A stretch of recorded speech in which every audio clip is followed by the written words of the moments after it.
shame on me, guys, right? There's a lot of times that I'm on sales calls, and I always preach this, right? To make sure that before you let them get off the phone, you have to get some type of payment, some type of obligation up front, right? I was on a sales call the other day. I was driving.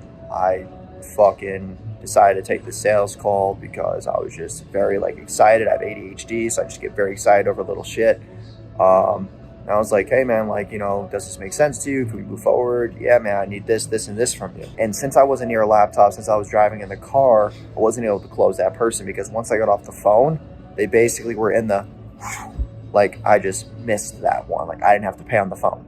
And trying to follow up with this person has just been a complete horror. And when you don't give that person that obligation on the phone, people's word, you can't trust people's words anymore. And it's you need to structure yourself in a way that and I'm making this video because shame on me. I wasn't able to watch this back and realize that I was being a fucking idiot and that I decided to take a sales call when I knew I couldn't even take payment. I was just trying to get stuff done. I was trying to be more productive, trying to get shit done.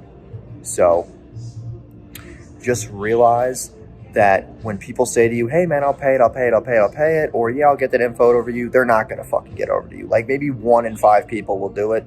Most people won't, just because once they're not obligated to pay, they're not as serious, they're not in the right mindset, and they quite frankly don't give a fuck.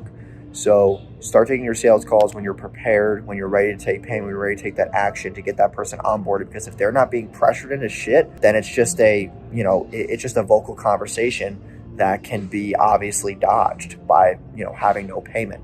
So make sure that obligation is made up front. And yeah, people who are not willing to keep their own word, how are they going to keep their word though when you're trying to do business with them?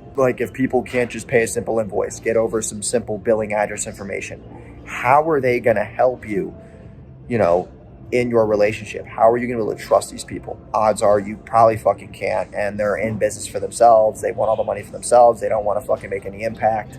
They're mostly selfish. So keep that in mind, guys.